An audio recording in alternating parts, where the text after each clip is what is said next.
No? Lahat ng motel po may ilaw. 50% discount. Ano pong tinuturo nito sa atin? Minsan yung pumapasok ng mga hotel na to, hindi naman na mag-asawa. Kaya tuloy, no? Hindi naman po lahat, no? Hindi naman po natin sinasabing gumawa ang lahat ng ganito. Sinasabi ko po, may mga ilan po na, minsan po, tinuturuan po tayong magkasala,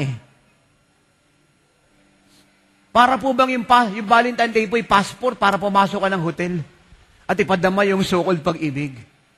Ang pag-ibig po, ginagawa pagkakasal kayo. Pag hindi kayo kasal, ang mga babaeng Pilipina, Maria Clara, no touch. No touch. Kung gusto mo akong i-touch, gusto mo akong halikan, then pakasal muna tayo. Yan po ang tama. Mamanhigan ka muna sa nanay ko, tatay ko, lolo't lola ko. Pakilala ka muna, ipakita mong mabuti kang tao. Matug mo ko nakawa ng halik sa kalsada at saka sa dilim. Sa tagiliran ng kalabaw at ng puno ng nyug. Sapagat hindi ako babaeng mababang uri. Ako ay babaeng Pilipina may dangal. Makadiyos. Dapat po ganun. Hindi yung, Valentine Day ngayon, yung pinangako mo sa akin noon, na pag dumating Valentine Day, magmamahalan tayo. Pwede na kitang halikan, pwede na kitang kagatin, pwede na kitang ihagi sa kama. Mali po yun. Hindi po pag-ibig yun. Ano po yun? Pagsasamantala. Kahalayan po yun. Ang mga Pilipinang babae, pinagpipitagan sa buong mundo. Alam niyo, nalibot ko na po buong Pilipinas at nilibot ko buong mundo paulit-ulit. Pinagmamalaki ko po ang Pilipino at Pilipina sa buong mundo, lalo sa Amerika. Sabi ko, kayo, mapuputi kayo, mga Amerikano kayo, hindi kayo gaganda sa mga Pilipina kahit anong gawin ninyo.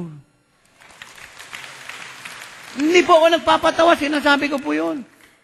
Kahit saan pong mundo, punta akong Japan, punta akong Korea, punta akong Israel, punta akong Oman Muscat, punta akong South America, hindi ko na po maalala ibang pinuntahan ko. Sabi ko, ang pinakamagaling na magtrabaho sa buong mundo, Pilipino. Wala pong OFW sa buong mundong higit sa mga Pilipino. Amen? Ang mga Pilipino po'y makadiyos. Marunong tumanaw ng utang na loob sa Diyos. Bago umalis ng bahay ay nananalangin. Amen? Tumatawag sa Diyos. Nagbabasa ng salita ng Diyos.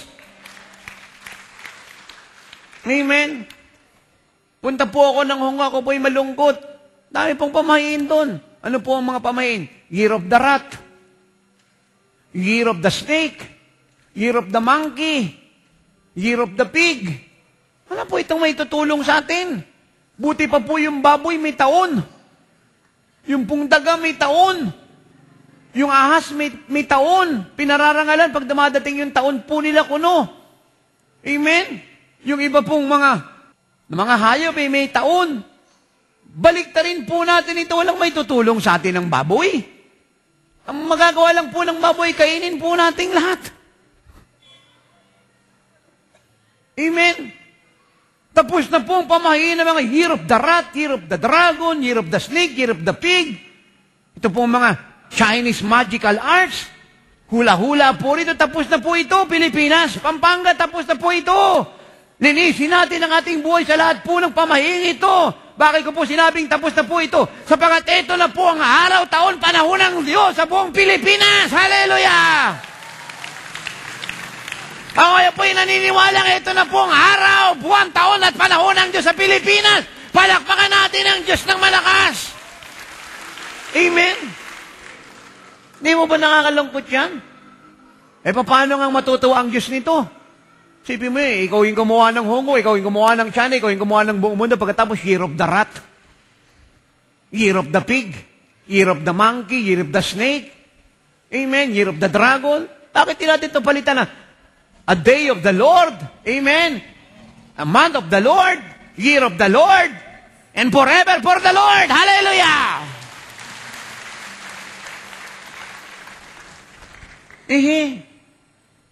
Marami pong pamahiin ng buong mundo, kaya siya po'y nasa krisis. Ang Diyos po hindi po magic. Ang Diyos po hindi pa nag-iinip. Ang Diyos po hindi papel, tanso, bakal. Ang Diyos po hindi po isang mitikulong sitwasyon na mahirap makita, mahanap. Ang Diyos po'y persona, siya po'y totoo. Nagmamahal po siya sa atin. Minsan nga po, may nagtanong sa akin, ang sabi niya, bakit mo nasabing buhay ang Diyos? Si Jesus ay buhay. Bakit mo nasabi? Nagtanong po sa akin si Asia Komunista. Ako naman po yung nagpunta po ng Middle East, tinanong ko ng Muslim. Sabi niya, bakit mo nasabing si Kristo ay buhay? Ang alam namin, ninakaw lang siya ng mga alagad, pero siya hindi nabuhay mula sa mga patay. Yun yung sabi ng aming Quran. Bakit mo sinasabing buhay si Jesus at Diyos? Punta naman po ako ng Europe, sabi ng religyoso sa akin, bakit mo sinabi si Kristo ay buhay? Ito lang po ang sagot ko sa tatlo.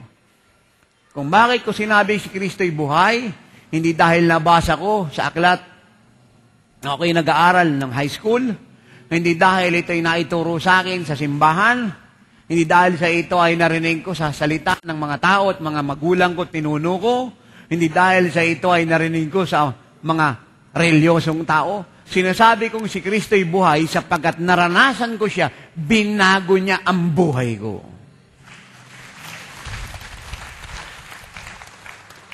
Bakit po ninyo sinasabing may hangin? Naranasan ninyo eh. Amen? Kagaya ngayon, sinasabi ko, mahangin dito sa Pampanga, totoo naman kasi may hangin eh. Nararanasan natin ang hangin. Si Kristo po'y nararanasan sapagkat hindi siya papel, hindi siya bakal, hindi siya bato, hindi siya tanso, hindi siya kwento. Siya po'y persona, siya po'y katotohanan, siya po'y nandito ngayon. Magpapagaling po sa inyo. Ang Diyos po ay Espiritu. Amen? Taas po natin ang ating kamay, sabihin po natin itong lahat. Mula ngayon, uunahin ko na ang Diyos sa buhay ko. Ano man ang sitwasyon, may problema o wala, may pera o wala, ay uunahin ko ang Diyos sa buhay ko. Amen! Palakpakan natin ang Diyos ng malakas. Ikalawa pong dahilan, kung bakit ang buong mundo po'y nasa krisis, sapagkat nabuhay po siyang hiwalay sa Panginoong Hesukristo. Ang sabi po ni Jesus sa John 15:4 ay ganito, kung ako'y wala sa inyo, wala kayong magagawa. Amen. Nabuhay po tayong hiwalay sa Diyos. Maring naniniwala tayong may Diyos, narinig nating may Diyos, naturuan po tayo patungkol sa Diyos, pero iba po yung naniniwala tayong may Diyos, iba po yung narinig nating may Diyos, iba po yung naturuan tayo patungkol sa Diyos, sa tayo po'y suma sa Diyos. Iba po yun. Kung baka inyo pong maintindihan, kung ito po'y orange, alam niyo pong lahat ito po'y orange. Amen. Nakita ninyo, narinig ninyo, orange. Ang pagkakaiba lang po'y ito. Binalatan ko yung orange, nakita ninyo, meron kayong pagkakaunawang binabalatan ko ang orange. Ang pagkakaiba ay ito. Nung kinain ko ang orange, nakita niyo yung kinain ko. Alam niyo yung kinain ko. Meron kayong alam na kinain ko. Ang problema lang, hindi niyo alam kung anong lasa niya. Yan pong ibig kong sabihin. Hindi sapat na maniwala tayong may Diyos.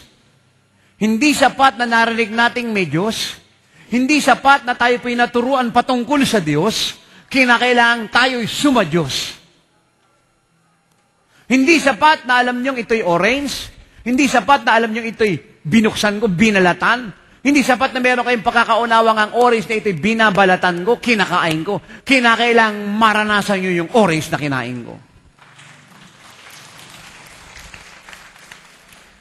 Maaaring masabi niyo, alam mo, lingkod ng Diyos, no?